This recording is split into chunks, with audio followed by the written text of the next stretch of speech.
全球非中国回收市场市占率直接拿下20%，联友金属交出的这个数字，绝对是死死卡住了飞鸿供应链的咽喉。但说真的，最讽刺的是什么？台湾本身是个100%仰赖苦进口的海岛，我们连一滴矿都没有。结果现在呢，居然因为这一家公司硬生生被环境部列为第一阶段关键战略金属的防御要塞，他们等于是把国外报废的废硬质合金全部拉进来，在台湾本土疯狂炼金，直接砸出了一座生生不息的人造矿山。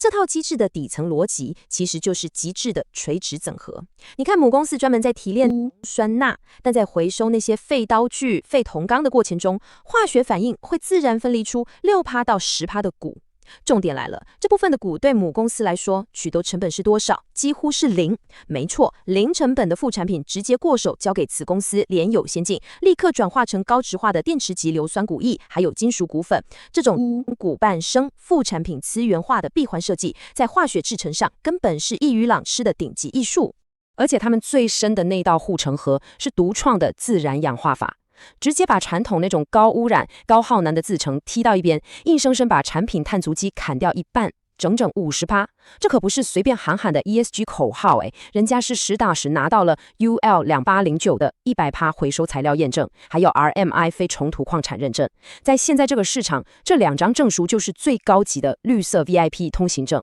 你想想，台积电先进制程用的6氟化特化气体原料，还有 Apple 供应链对绿色制造那种极端苛刻的要求，有了这张门票，联友等于直接插起西方大厂的供应链，拿到了绝对的定价权。我们把2项核心产品摊开来看，硫酸钴跟金属钴粉之间毛利率的价差高达30%。子公司在14年4月，硫酸钴液就已经顺利出货，单这个就贡献了集团20%的营收。接着14年12月，更高毛利的金属钴粉也进入产出阶段，但真正的重头戏在后面。2030年的蓝图里，他们要跨入电池黑粉的冶炼，还要向镍各扩张。说实话，这资本支出跟技术转换的难度极高，但他们的野心很明确，就是要把自有钴原料的比例从现在的30%直接拉高到50%甚至60%。这不是普通的扩产，而是要彻底拔掉台湾废电池缺乏在地冶炼能力的这个痛点，建构一条别人跨不过的长期技术护城河。但在技术完全变现之前，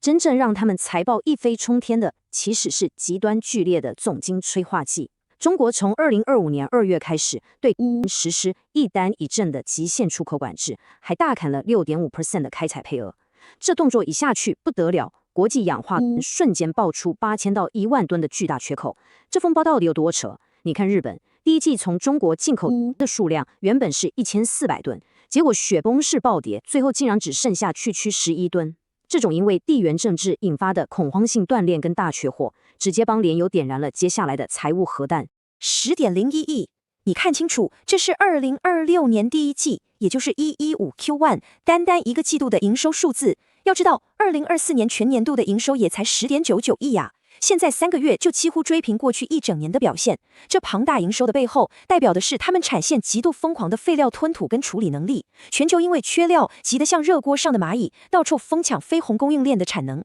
这海量的订单，不管是加工下来的软料，还是那种极度坚硬、超难处理的废弃合金硬质合金，全被联友这道系统给一口吞下，彻底消化。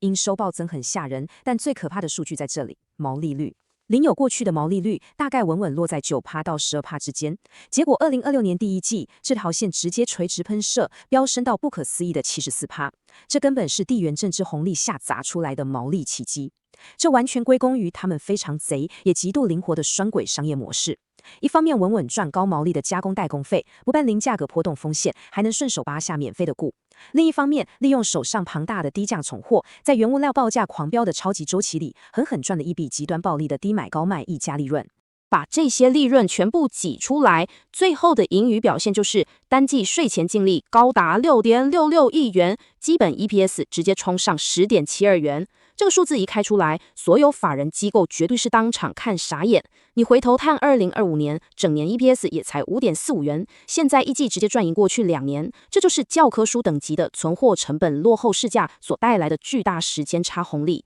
当国际买家被中国断供死死卡着脖子，你只要能稳定交出高品质的五金属跟钴粉，价格报价完全是卖方说了算。这就是独家回收技术结合庞大低价库存淬炼出来的绝对定价权。虽然股价一路从去年50-60块一路上涨到现在1400、1500块，飙涨了20多倍，大多数人是不敢进场的，法人机构更是看傻眼，预估 EPS 从去年仅5块挑升到可能2到30块甚至更高。在这种地缘政治紧张且充满战争的年代，人类文明正仰赖半导体与 AI 进行推进。联友金属目前并非终极形态的完全体，就跟许多半导体厂一样，正在盖厂扩张的道路上。我们上涨不害怕，下跌不恐慌。不管你有没有赚到这波，不管影片对你有没有帮助，请先帮我订阅按赞哦，这样才不会错过每次可以搞懂公司在干嘛的影片。究竟如何观察这间公司？我们继续往下看。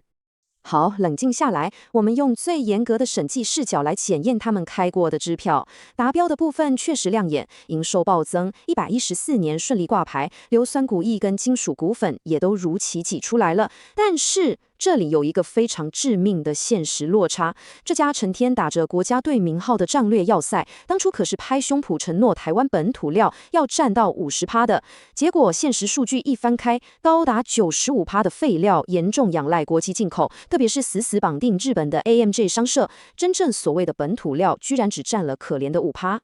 这点不得不承认，他们碰到了现实中最残酷的物理极限。现有厂房早就已经塞爆了，借用总经理自己的话，现在整个厂区拥挤到连一双袜子都放不进去。这空间上的瓶颈带来了连锁反应，直接导致原定2026年要切入的重酸铵，也就是 APT 与氧化产线，因为搞不定土地纠纷，现在只能无奈挂上 pending 暂缓的标签。这对整个金属的垂直整合大梦来说，确实是一个卡到阴的跳票瓶颈。为了解开这个死结，董事会直接开大决，砸下6.5亿新台币进行一场绝地大救赎。他们买下了屏东科学园区的厂房，预计2027年9月正式量产。注意哦，这笔庞大的资本支出可不是为了汰换旧产线，而是要直接往产业链最肥的下游延伸。他们要生产高附加价值的钨粉跟碳化钨粉，这个是直接对接国防军工跟高比重合金的核心材料，甚至还计划在2030年直攻最顶级的合金与靶材市场。屏科厂这6.5亿砸下去，里面含金量最高的就是这套新熔法制程，这绝对是制程上的技术断代。你回想传统化学法，步骤繁琐不说，还会产生那种刺鼻恶臭的氨气，而且多半只能挑软料吃。但这个新式新熔法完全是科幻级别的操作，在深度的真空系统下，直接灌入高温新蒸汽，让那些硬得要命的废弃刀具、模具直接发生结构性的崩解还原，完全跳过黏糊糊的化学提炼，直接释放出纯净的金属。靠着这套黑科技，这2500吨的新产能，生产效率预计直接碾压，来到美国跟日本业者的整整2倍。这种底层的制程革命，直接转换成财报上极度暴利的4重套利空间，也就是欧美大厂心甘情愿掏钱买单的绿色溢价。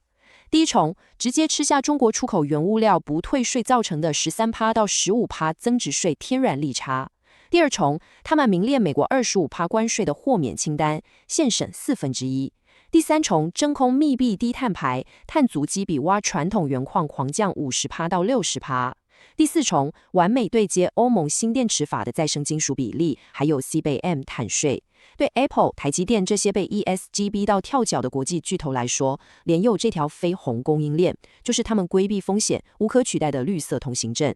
好，利多说完了，我们现在必须残酷地撕开这74%毛利的亮丽外衣，看看资产负债表里那条拉到极限的钢索。整个集团资产暴增到40.13亿，看起来很微，但你细看，里面的存货金额高达惊人的13.29亿，这占了总资产的整整33%。而且他们还开了6.2亿的短期借款来扛这批货，因为他们财报采加权平均滚动式计价，赚的就是这45到60天的生产时间差红利。今天报价往上喷，这叫神操作暴利。但我是说万一，行情一旦转头向下，这13.29亿的庞大库存立刻就会引发核灾等级的存货叠加损失反噬。面对这么极端的杠杆风险，公司的避险底牌其实玩得非常精细。在金属这块，因为国际上根本没有成熟的期货工具可以避险，所以他们只能靠商业模式来调控，把零风险稳赚代工费跟买卖自售赌行情死死锁定在50:50的配比。报价飙高的时候，就放慢采购节奏，拉高代工比例来打底保命。至于钴金属，子公司联友先进的嗅觉就非常敏锐了，直接跨海杀进芝加哥商品交易所 CME 的期货市场，大手笔放空锁定利润。这招完美保护了他们现在享有120% 国体报价溢价的高值化金属股份。不过，就算避险做得再精致，这家公司的经营策略还是存在3大灵魂拷问的矛盾。第一，过度依赖大额存货去赌市场行情，是不是早就偏离了当初稳定赚加工费、推动绿色循环经济的初衷？第二，你顶着国家队的光环，被要求战略资源要留至国内，但现实却是95%依赖国际废料进口，一旦地缘政治擦枪走火导致断链，供应链脆得像纸一样。第三，管理层的扩张野心大到包不住火，但背后却还背着废清法的起诉风险，加上现有厂房饱和、APT 产线 pending， 这治理钢索真的能一直走下去吗？但别忘了最关键的时间点，2027年。美国军方全面禁用中国战略金属的禁令大限即将杀到，在这场世纪对赌中，联友正试图用极致的技术壁垒，疯狂卡位这条非红供用链的绝对定价权。这也是摆在所有人面前最锋利的问题。如果大国博弈跟军工扩张继续升温，这3.29亿的超大库存就是下着金蛋的无敌金鸡母。但如果未来地缘政治突然大和解，禁令解除，这批用高杠杆撑起来的高价库存，会不会瞬间变成压垮这家公司的沉重包袱？这场豪赌的最终底牌就藏在即将动工的屏科厂里了。